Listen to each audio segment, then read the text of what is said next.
Hello friends, তো দেখো আমার ঘুরতে যাওয়ার এটা লাস্ট ব্লগ। মানে আমরা সেদিন গ্যাংটক থেকে বেরিয়ে পড়েছিলাম, আমাদের ব্যাগ প্যাকিং করা হচ্ছিল, সব কিছু লাগেজ ফ্যাগেজ গুছিয়ে আমরা হোটেল ছেড়ে বেরোবো, আমাদের চেক আউটের টাইম অ্যাকচুয়ালি। তাই আমরা একটু বাইরে বেরিয়ে হোটেলটাকেও দেখে নিচ্ছিলাম আর রাস্তাটা ভালো করে ঘুরে নিচ্ছিলাম, যেহেতু পাহাড় থেকে এবার আমাদের নিজেদের নিজেদের বাড়ি ফেরার টাইম চলে এসেছে।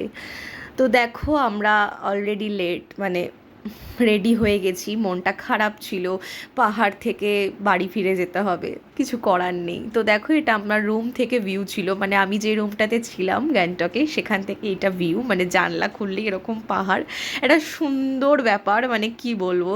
এই জায়গাটা থেকে এখন আমাদের বাড়ি ফিরে আসতে হবে, কিছু করার নেই। তো আমরা সেটার জন্য রেডি হয়ে গিয়েছিলাম, সব লাগেজ গোছানো কমপ্লিট, গাড়ি চলে এসেছিলো।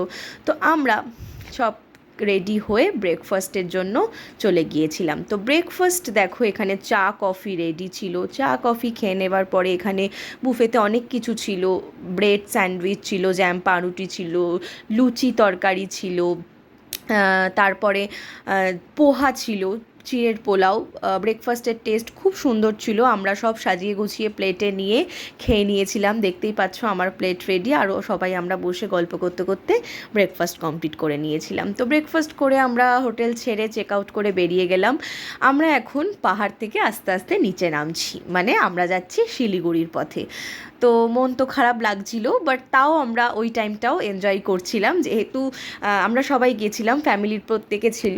তো ওইটাই ছিল যে লাস্ট মোমেন্টে একটু এনজয়টা করেই নিই, তারপর তো আবার যে যার কাজে ফিরে যাবে। তো দেখো আমরা সবাই পাহাড় থেকে আস্তে আস্তে নিচে নেমে গেছিলাম, এটা আমাদের শিলিগুড়ি পথে যাওয়ার রাস্তাটা পড়েছে, খুব সুন্দর। দেখো এই যে পাহাড়ের এগুলো থাকে না, রং বেরঙের সব, ভালো লাগে দেখতে, খুব সুন্দর লাগছিলো। তো এরকমই রাস্তার সিনারি দেখতে দেখতে চলে গিয়েছিলাম। তো ব্রেকফাস্টটা হেভি করে নিয়েছিলাম, তাই জন্য বেশি কিছু খাইনি। লাঞ্চে আমরা একটু চাউমিন খেয়ে নিয়েছিলাম, বেশি খিদে ছিল না বলে চাউমিনটাই লাঞ্চ করে নিয়েছিলাম। তো দেখো সন্ধে হয়ে গেছে, আমরা চলে এসেছিলাম একটা বুদ্ধদেবের মন্দির, মন্দিরটা খুব সুন্দর ছিল।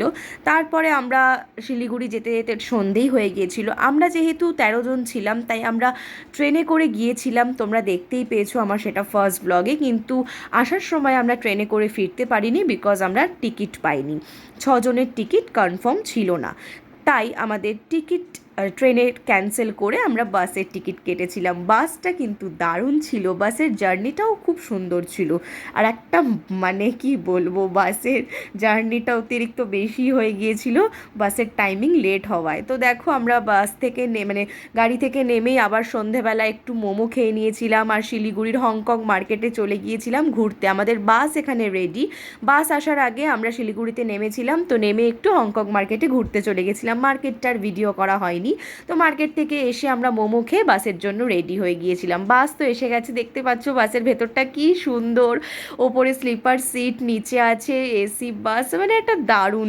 আমরা এসেছিলাম এই বাসটায় করে খুব মজা করতে করতে। তো দেখো আমি কিন্তু বাসের সিটে বসেও পড়েছি, আর অলরেডি বাসটা ছেড়েও দিয়েছে। এখন আমাদের একটু হালকা হালকা সবারই মনটা খারাপ ছিল, যেহেতু আমাদের ট্রিপটা কমপ্লিট হয়ে গিয়েছিল, আমরা খুব সুন্দর এনজয় করে ঘুরে অলরেডি বাড়ির পথে রওনা দিয়ে দিয়েছিলাম। তাই জন্য হালকা মন খারাপ লাগছিল, কিন্তু তাও আমরা বাসেও খুব আস্তে আস্তে এনজয় করেছিলাম বাড়ি ফেরার পথে। খুব গল্প আড্ডা মজা, কেমন ঘুরলাম সব আলোচনা, খুব এনজয় করেছিলাম। তো দেখো আমি তো এখানে বসেছিলাম, আরও সবাই সবার সিটে বসে আছে। রাত হয়ে গিয়েছিল তখন। এবার রাতে আমরা ডিনারের জন্য কি খেয়েছিলাম সেটাও আর ক্লিপস নেওয়া হয়নি, তখন আর ইচ্ছাও করছিল না। তো দেখো আমি একটু বাসে বসে বাইরেটা ভিডিও করে নিচ্ছিলাম।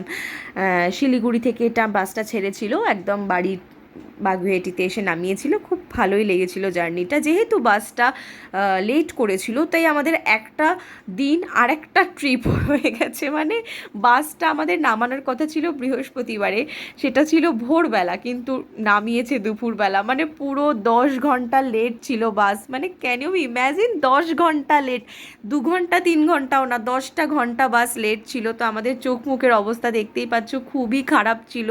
জার্নিতে হবে, এটা আমার ভাই ছিল পাশে, আমি আর আমার ভাই শুয়ে শুয়ে জার্নিটা করছিলাম। খুবই বিরক্ত হয়ে গেছিলাম মাঝখানে, এতক্ষণ বাসে থাকাটা একটু অতি কষ্টকর। যাই হোক, ঠিক আছে, চলো, কোনো ব্যাপার না। তো বাস থেকে আমরা অ্যাটলিস্ট নেমে পড়েছিলাম, আর নেমেই আমরা লাঞ্চ করে নিয়েছিলাম যেহেতু খুব খিদে পেয়ে গেছিলো। লাঞ্চে খেয়েছিলাম ভাত, সয়াবিন আলুর তরকারি, একটা চচ্চড়ি, সব সবজি দিয়ে, তারপরে মাছের কালিয়া। তারপরে আমরা বাস লেট হওয়ার জন্য বাড়ি চলে এসেছিলাম সবাই দুপুরবেলা, আর পিসিরা বাড়ি যায়নি, আমাদের বাড়িতে চলে এসেছিলো। তো সেই দিনটাও আমাদের একটা ছোট্ট পার্টি হয়ে গিয়েছিল। সন্ধ্যেবেলা চপ মুড়ি খেয়ে গল্প করছিলাম, আর রাত্রিবেলা একদম সিম্পল মেনু, ডাল ভাত আলু সেদ্ধ আর ডিমের অমলেট পাঁপড় ভাজা, যেটা দিয়ে আমরা ডিনার কমপ্লিট করে নিয়েছিলাম, আর একটা খুব সুন্দর ট্রিপ এনজয় করলাম। টাটা।